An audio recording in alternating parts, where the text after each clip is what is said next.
I'm just gonna hit you guys with a quick mini case. China Arnold. She is a woman that was convicted in May of 2011 for putting her 28-day-old daughter in a microwave, turning the microwave on, and ultimately killing the child. The child's name is Paris Talley. There's Talley, which is the father, and then Arnold, the mom. They're out one night, and they're at a park. And Talley, I don't know if it's out of nowhere or if they get into a conversation about it, he starts to question if Paris is really his child. The baby's only about a month old or so. Maybe he's nervous about fatherhood. Maybe he thinks the child doesn't look like him.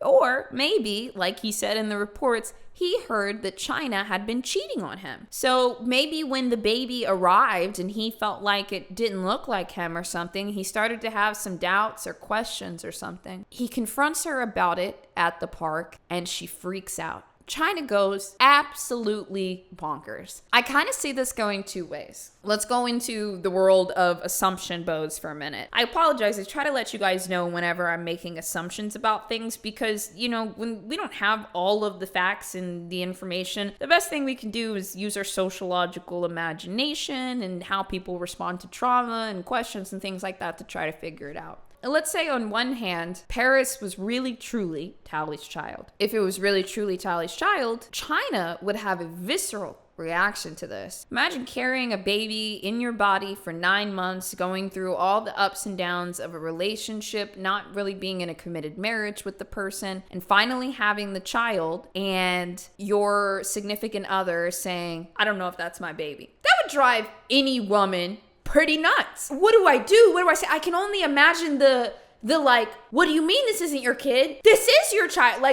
There's no question about it. That can be very stressful for somebody dealing with that accusation. Let's say on the flip side, let's say that China knew that she had cheated and she also had a feeling that it wasn't Talley's baby. She's also going to have a visceral reaction to this because she's essentially being called out for cheating and for lying about the paternity of the child just to involve him in it. Whether the child was his or not, I can completely understand and not justify, but I can see why she would have this borderline explosive reaction to his question. And the other thing about it is too, if you're having doubts about whether the child being yours or not, what are you supposed to do? Not say anything so that you don't offend people? Eventually you're going to want to say something so you get some kind of paternity test. It breaks out into an argument.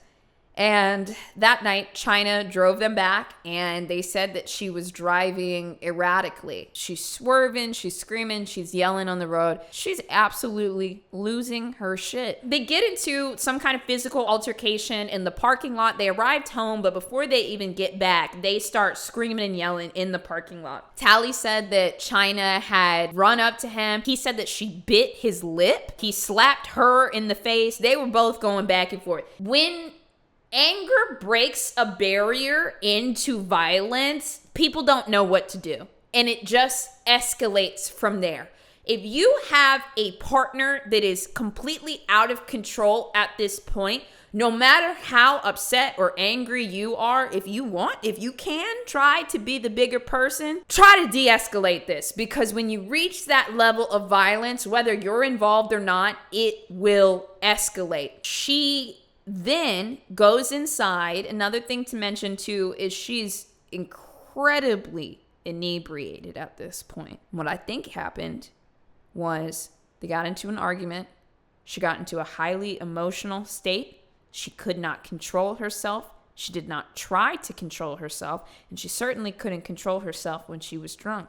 Afterwards, when they breach the door of violence on each other, her mind switches to, I will now express my anger with violence. I think that she also felt some resentment towards the child. She might have felt like these feelings wouldn't be here if it wasn't for this. She's in a state of complete irrationality. So what China does next is she goes inside. Talley is not there. He's away. And she takes her 28-day-old daughter, Paris Talley, and puts the child in the microwave. She not only put the child in the microwave, she set a timer and she hit start and she let it happen.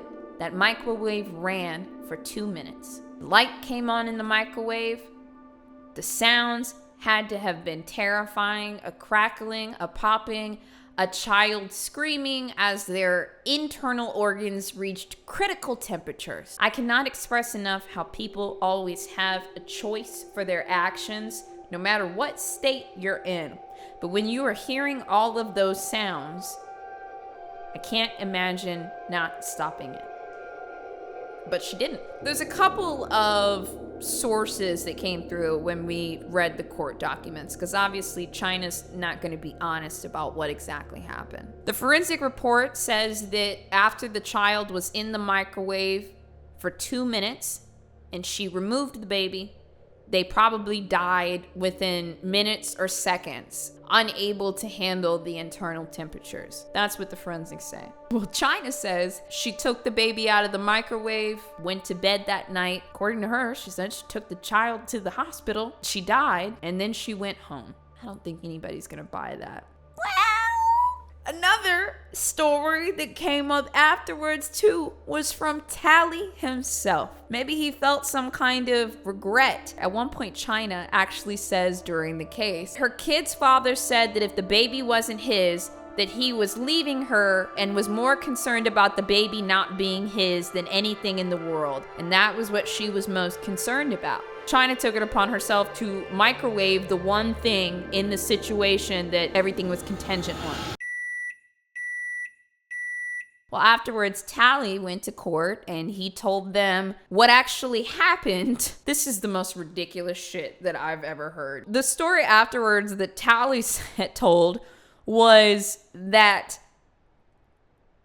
the neighbor, a boy, came to the house, put the baby in the microwave at 10 o'clock at night, and Tally's son came and found the baby the next day and took it out of the microwave. Those are the three versions of events of what happened. You know, personally, I'm gonna go ahead and say that the last two are bullshit and they don't make any sense. A doctor actually examined China Arnold and said that she suffered from a low-grade depressive condition and there was absolutely no reason for this attack. Later, China said that she was incredibly inebriated and she was really sorry. I mean, so many people were interested in this case because it's so shocking, and my God, it really is. But what else is wild to me is this is a case of emotional dysregulation that led to anger, which then led to violence. I think she did regret it later, but probably because she was incredibly humiliated. Emotional dysregulation can be anything. It can be absolutely anything. And I think one thing to be mindful of is when you hit that level of panic when you're dysregulated, because that's what happens. The anxiety essentially morphs into panic. Panic is a full body emotion. And when our body feels panic, we do anything and everything in our power to take control of that panic. And what happens next stems from your learned behaviors. Have you learned to control panic and being out of control by getting angry? Have you let that anger escalate into violence so you feel more control of the panic? Or when you feel panic, do you scream and cry to get your way? Or do you break down and cry because you're overwhelmed and too many people are around you? Or do you emotionally shut down and exit the situation? There's a lot of reactions to panic and emotional regulation, and I just suggest to everyone, take a look at yourself and how you deal with things, because if you're a person that resorts to anger and violence, you might surprise yourself with what you do one day.